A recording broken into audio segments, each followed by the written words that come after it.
सो hi dear UP board English medium के स्टूडेंट्स, आज हम लेकर आ गए हैं साइंस का चैप्टर नंबर 2 का एसिड बेसिस एंड सॉल्ट का गारंटीड क्वेश्चन। एक तरीके से गारंटीड क्वेश्चन है, इसको गारंटीड टॉपिक सेशन कह सकते हैं क्योंकि इसमें टॉपिक्स ही ज़्यादा डिस्कस किए गए हैं। ठीक है, question in the sense question एक पार्टिकुलर हो जा रहा है, हो सके क्वेश्चन घुमा कर आ जाए और आप कन्फ्यूज हो जाए और आप कह दें कि आपके पढ़ाने से नहीं आए। इसीलिए अब टॉपिक लेकर मैं आ रहा हूँ, आप उस टॉपिक को डेडिकेटली अच्छे से याद कर लेंगे, फिर उससे रिलेटेड जब PYQ करेंगे तब आपको मालूम पड़ेगा हमसे सारी चीज़ें हो जा रही हैं। तो चलिए आज की सेशन को स्टार्ट करते हैं। तो सबसे पहले मैं 2 मार्क्स वाले क्वेश्चंस आ जाते हैं, जो कि 2 मार्क्स कह दें, फिर 4 मार्क्स वाले भी, इसी में सारे मिक्सअप हैं। ठीक है, फिर हमारा 6 मार्क्स का भी क्वेश्चन आता है। तो 6 मार्क्स वाला डायरेक्ट एक क्वेश्चन ही उठ कर आता है, उसमें टोटल 3 क्वेश्चंस होते हैं। तो 2-2 मार्क्स के तीनों क्वेश्चन जनरली देखने को ऐसा मिलता है। ठीक है, तो अब आता है हमारा सबसे पहला टॉपिक, दैट इज़ देखिए यहाँ पे एसिड बेसिस के रिलेटेड है। ठीक है, एसिड बेसिस के बारे में आपने बहुत चीज़ें पढ़ा हुआ है। जैसे एसिड के बारे में आपने पढ़ा हुआ है कि H+ आयन से रिलीज़ करता है, फिर एग्जांपल्स आपने पढ़े हैं, कुछ इसकी प्रॉपर्टीज़ पढ़ी हैं, जैसे टेस्ट शोर होता है टेस्ट, फिर लिटमस से रिलेटेड कुछ प्रॉपर्टीज़ पढ़ी हैं, वो सारी चीज़ें आपको मालूम होनी चाहिए। देन आपका आता है बेस में भी आपने OH- पढ़ा हुआ है, लिटमस से रिलेटेड प्रॉपर्टीज़ पढ़ी हुई है। ठीक है, तो ये सारी चीज़ों को आपको मालूम होना चाहिए। एक और प्रॉपर्टी हमने एसिड का पढ़ा है, दैट इज H3O+। ठीक है, हाइड्रोनियम आयन वाला। ठीक है, तो ये भी सारी चीज़ें पढ़ लेंगे। अब इसका देखते हैं इम्पोर्टेंस। हमारे क्वेश्चन पेपर 11 में आया है, 12, 14, 17, 18, 2024 एंड दैट इज़। अब देखिए इसका प्रोबेबिलिटी किस ईयर में आने का ज़्यादा था, 2026 में आने की इसके प्रोबेबिलिटी ज़्यादा थी, बट नहीं आया। तो आप जान लीजिए कि ऐसे इजी क्वेश्चंस नहीं आएंगे। अब मैं इसको टफ क्वेश्चंस में कन्वर्ट करूं तो टफ क्वेश्चन कुछ इस प्रकार बनेगा कि it is hypothesis that solution give the H+ ion in any container, then what type of this solution. तो ऐसे MCQs में क्वेश्चन बन सकते हैं, तो इनसे हमें घबराना नहीं है। इसको हाईली एप्टीट्यूड के साथ क्या करना है, हमको इसको कह सकते हैं अटेम्प्ट करना है। ठीक है, तो ये होगा हमारे बेसिक चीज़ें। ठीक है, आई थिंक आपको चीज़ें क्लियर दिख रही होंगी। थोड़ा सा आज ब्राइटनेस में कमी है, तो आगे से इम्प्रूव किया जाएगा। ठीक है, आप अपने मोबाइल का ब्राइटनेस थोड़ा सा बढ़ा सकते हैं। देन आपका सेकंड टॉपिक आ जाता है, दैट इज न्यूट्रलाइजेशन रिएक्शन। ठीक है, न्यूट्रलाइजेशन रिएक्शन आई थिंक शायद ही कोई ऐसा बच्चा होगा जो चैप्टर पढ़ा हो और नहीं जान रहा हो। ठीक है, मैं यही कहूँगा, अगर आपने न्यूट्रलाइजेशन रिएक्शन के बारे में नहीं जानना है तो आप चैप्टर को दोबारा पढ़िए। Neutralization reaction that is acid plus base क्या देता है हमारा, सॉल्ट प्लस वाटर। ये बहुत ही हाईली ओबीडियंट टॉपिक रहा है, 2024 से लगातार रिपीट कर रहा है। मैं इस पर 2026 भी लिखना चाहूँगा। ठीक है, 2026 में भी ये आ चुका है। ठीक है, तो बहुत हाईली प्रेडिक्टेबल ये टॉपिक है। एंड आप मान के चलिए, मैं देखिए मैं आज कुछ सिंबल दे रहा हूँ। ठीक है, कुछ जो गारंटीड क्वेश्चन है वो तो गारंटीड है, उनको प्रैक्टिस करना ही करना है। मैं जिस टॉपिक के आगे ऐसे स्टार बना दूंगा, वो टॉपिक जान लीजिए हाईली प्रोबेबल है कि आएगा। तो मैं यहाँ पे न्यूट्रलाइजेशन रिएक्शन के आगे वही मैं स्टार लगाना चाहूँगा। ठीक है, अगला आता है आपका डिसोसिएशन रिएक्शन। ये एक बार 2023 में आ गया था, मैं इसको मानता हूँ कि एक तरीके से out of syllabus type question है। ठीक है, लेकिन है या बुक में नहीं है, आई डोंट कन्फर्म इट। ठीक है, हो सके कहीं मिस पॉन्डरिंग हो रहा हो, या टीचर्स पढ़ा नहीं पा रहे हो, या कोई भी दिक्कत हो सकता है। हो सके टीचर पढ़ा रहे हो किसी और नाम से। मैंने इसका 2 पॉइंट्स रखा हुआ है। ठीक है, केमिकल रिएक्शन ऐसा कि जिसको ब्रेक डाउन 2 और मोर आयन में किया जा सकता है। ठीक है, रिवर्सिबल होता है, यानी कि अगर H+Cl- को मिक्स करेंगे तो हमारा HCl मिल जाएगा, HCl को ब्रेक डाउन करेंगे तो H+Cl- मिल जाएगा। इसी को डिसोसिएशन रिएक्शन करते हैं। 2023 में क्वेश्चन आया हुआ है। ठीक है, प्रोबेबिलिटी नहीं आने का, बट यस PYQ है तो हमको डेफिनेटली करना चाहिए। अब आपका अगला क्वेश्चन या कह दे तो टॉपिक आता है, what is pH, how is related to the hydrogen ion concentration. ये जान लीजिए, मैं इसको कहूँगा ब्रह्मा टॉपिक। इससे क्वेश्चन आना तय है। 2026 में भी मैंने देखा कि क्वेश्चंस आए थे।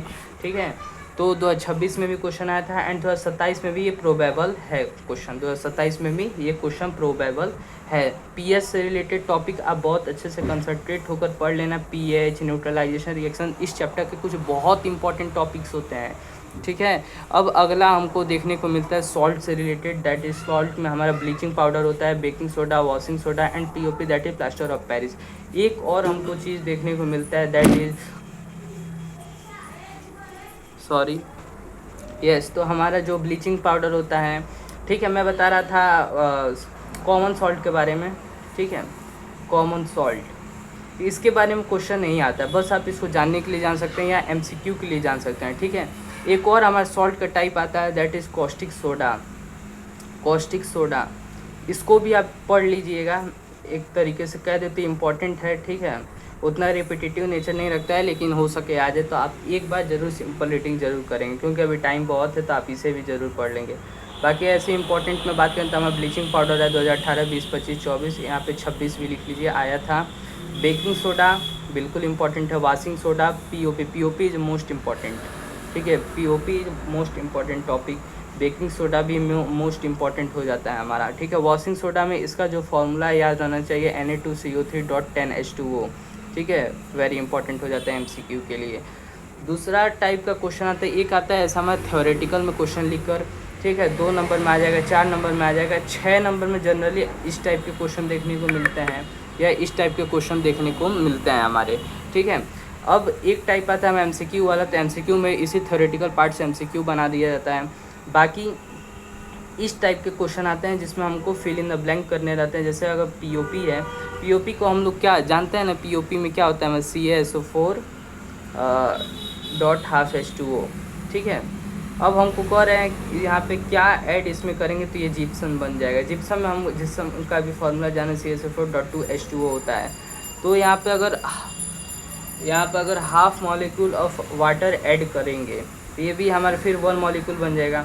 तो फिर यहाँ पे आपको इसी टाइप से फिल इन द ब्लैंक करना रहता है कि कौन सा यहाँ पे मॉलिक्यूल, कौन सा यहाँ पे कंपाउंड रखेंगे कि हमारा जो प्रोडक्ट है ऑब्टेंड हो जाएगा, या कभी ये नहीं देगा, ये दे देगा, ये दे देगा, फिर इसको फाइंड करना रहेगा। ऐसे fill in the blank type में क्वेश्चन आएगा। दूसरा एक गारंटीड क्वेश्चन है, वेरी इंपॉर्टेंट, ठीक है, इससे आप ज़रूर पढ़ लेंगे, जिसमें pH वैल्यू पूछ रहे क्या होता है, फिर इसकी इंपॉर्टेंस आपको 7 से लेकर 8 इंपॉर्टेंस मालूम होनी चाहिए, क्योंकि डायरेक्ट लॉन्ग में क्वेश्चन आएगा, जितना लंबा लिखेंगे आपको मार्क्स पाने की प्रोबेबिलिटी उतनी ज़्यादा होगी। तो देखिए जो व्हाट हैपेंस व्हेन वाले क्वेश्चन आते हैं, जैसे कि यहाँ पे एक स्टेटमेंट दे देगा, आपको इससे जो है कि रिएक्शन लिखना रहेगा, तो वेरी इंपॉर्टेंट ये हो जाता है। जनरली सारे पेपर में इसको 3 to 4 मार्क्स का देखा जाता है, ठीक है। अगर कोई लॉन्ग क्वेश्चन आ रहा है, इसमें 6 नंबर के एक थ्योरेटिकल डालेगा, तो एक 6 नंबर में ऐसा क्वेश्चन डाल देता है जो कि बहुत इजी होता है मार्क्स को गेन करना। इस चैप्टर में जितने ऐसे पॉसिबल क्वेश्चन हो सकते थे मैंने डाल दिए हैं। बाकी 4 चैप्टर टोटल केमिस्ट्री में है, चारों में ऐसे कुछ पॉसिबल क्वेश्चंस हैं जिनको सम अप करने पे उन्हीं में से क्वेश्चन हर साल आते हैं, ठीक है। तो उन सारी रिएक्शंस आपको लर्न होने चाहिए ताकि एक भी उसमें से बाहर ना जाए, सारे आपको याद रहेगा तो आप इजीली मार्क्स भी ले पाओगे, क्योंकि बहुत इजी होता है, ये ज़्यादा मार्क्स दिलाता है हमें। जैसे कि CO2 गैस को लाइम वाटर से पास करेंगे तो क्या होगा, तो ये बहुत ईजी है, CO2 है, तो हमारे जो CO2 को पास किया जाता है लाइम वाटर, हम लोग देखिए 3 चीज़ें और आपको जाननी जरूरी है, जो चैप्टर 1 में ही बताया जाता है, क्विक